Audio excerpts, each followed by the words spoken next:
ನಾವು daily ಇನ್ಸ್ಟಾಗ್ರಾಮ್ದಾಗ story ಹಾಕ್ತೀವಲ್ಲ ಅದನ್ನು Instagram ಕಂಡು ಹಿಡಿದಿಲ್ಲ. ಅದನ್ನು ಕಂಡು ಹಿಡಿದಿದ್ದ ಈ ಒಂದು ಚಿಕ್ಕ ಕಂಪ್ನಿ. ಆ ಕಂಪ್ನಿ ಹೆಸರು ಸ್ನ್ಯಾಪ್ಚಾಟ್ ಅಂತ ಹೇಳಿ 2013ನ್ಯಾಗ ಈ ಫೀಚರನ್ನು ಲಾಂಚ್ ಮಾಡ್ತದೆ. ಇದನ್ನು ಲಾಂಚ್ ಮಾಡಿದ ಕೂಡಲೇ 2016ನ್ಯಾಗ ಇನ್ಸ್ಟಾಗ್ರಾಮ ಈ ಫೀಚರನ್ನು ಕಾಪಿ ಮಾಡ್ತದೆ. ಈ ಒಂದು ಫೀಚರನ್ನು ಇನ್ಸ್ಟಾಗ್ರಾಮ್ ಕಾಪಿ ಮಾಡಿದ ಕೂಡಲೇ ಡೈಲಿ ಆ್ಯಪನ್ನು ಬಳಸೋರ ಸಂಖ್ಯೆ ಹೆಚ್ಚಾಯ್ತು.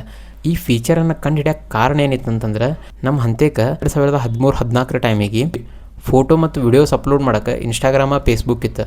ಮೆಸೇಜ್ ಮಾಡೋಕ್ಕೆ ವಾಟ್ಸಪ್ ಇತ್ತು. ಆದ್ರೆ ನಮ್ಮ ಜೀವನದಾಗ ನಡೆಯೋಂಥ ಟೆಂಪ್ರವರಿ ಮೂಮೆಂಟ್ಸ್ಗಳನ್ನು ಶೇರ್ ಮಾಡ್ಕೊಳಕ್ಕೆ ಒಂದು ಪ್ಲ್ಯಾಟ್ಫಾರ್ಮ್ ಇರಲಿಲ್ಲ. ಆ ಕಾರಣಕ್ಕೆ ಈ ಗ್ಯಾಪನ್ನು ಅಬ್ಸರ್ವ್ ಮಾಡಿ ಸ್ನ್ಯಾಪ್ಚಾಟ್ ಟೀಮ್ ಈ ಒಂದು ಫೀಚರನ್ನು ಕಂಡು ಹಿಡಿತ. ಈ ಫೀಚರ್ ವರ್ಕ್ ಆಗತ್ತೈತೆ ಅಂತ ಅವ್ರಿಗೆ ಹೆಂಗೆ ಗೊತ್ತಾಯ್ತಂದ್ರೆ, ಡೈಲಿ ಸ್ಟೋರಿ ಹಾಕೋರ ಸಂಖ್ಯೆ ಏರ್ಕೋತೆ ಹೊಂಟಿತ್ತು. ಆ ಕಾರಣಕ್ಕೆ ಈ ಫೀಚರ್ ವರ್ಕ್ ಆಗತ್ತೈತೆ ಅಂತೇಳಿ ಅವ್ರು ಕನ್ಫರ್ಮ್ ಮಾಡ್ಕೊಂಡ್ರೆ. ಈ ಒಂದು ಫೀಚರ್ಲಿಂದ ಕಂಪ್ನೀಸ್ಗಳಿಗೆ ಇನ್ಸ್ಟಾಗ್ರಾಮ್, ಸ್ನ್ಯಾಪ್ಚಾಟ್, ಫೇಸ್ಬುಕ್, ವಾಟ್ಸಪ್ ಅಂತ ಕಂಪ್ನೀಸ್ಗಳಿಗೆ ಯಾವ ರೀತಿ ಬೆನಿಫಿಟ್ ಆಗತ್ತದೋ, ಇದೊಂದು ಬರೀ ಸ್ಟೋರಿ ಅನ್ನೋ ಒಂದು ಫೀಚರ್ಲಿಂದ ಅವ್ರು ಹೆಚ್ಚಿಗೆ ರೊಕ್ಕ ಗಳಿಸೋಕ್ಕಾಗತ್ತದ. ಪ್ಲಸ್ ಹೆಚ್ಚಿಗೆ ಜನ ಅವ್ರ ಆ್ಯಪ್ಸ್ಗಳನ್ನು ಯೂಸ್ ಮಾಡ್ಲಿಕ್ಕಾಗತ್ತದ.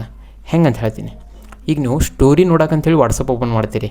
ಇನ್ಸ್ಟಾಗ್ರಾಮ್ದಾಗ ಯಾರ್ಯಾರು ಏನೇನು ಸ್ಟೋರಿ ಹಾಕ್ಯಾರ ಅಂತೇಳಿ ಕಿಸಿಂದ ನೋಡ್ಲಕ್ಕೆ ನೀವು ಇನ್ಸ್ಟಾಗ್ರಾಮನ್ನು ಓಪನ್ ಮಾಡ್ತೀರಿ, ಹೌದಲ್ಲ. ಸ್ಟೋರಿ ನಡ್ವರ್ಕ್ ನೀವು ಆ್ಯಡ್ಸ್ಗಳನ್ನು ನೋಡ್ತೀರಿ. ವಾಟ್ಸಪ್ದಾಗೂ ಈಗ ರೀಸೆಂಟಾಗಿ ಬರೋಕ್ಕೆ ಚಾಲು ಆಗ್ಯಾವ, ನೀವು ನೋಡಿರ್ಬೋದು.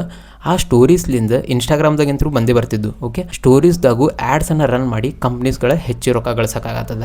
ಈ ಒಂದು ಸಣ್ಣ ಫೀಚರ್ ಕಂಪ್ನೀಸ್ಗಳಿಗೆ ರೊಕ್ಕನೂ ಮಾಡಿಕೊಡತ್ತದ, ಪ್ಲಸ್ ಡೈಲಿ ಕಸ್ಟಮರ್ಸ್ಗಳಿಗೆ ಅವ್ರ ಆ್ಯಪ್ ತನಕ ಕರ್ಕೊಂಬರೋಕ್ಕೂ ಸಹಾಯ ಮಾಡತ್ತದ.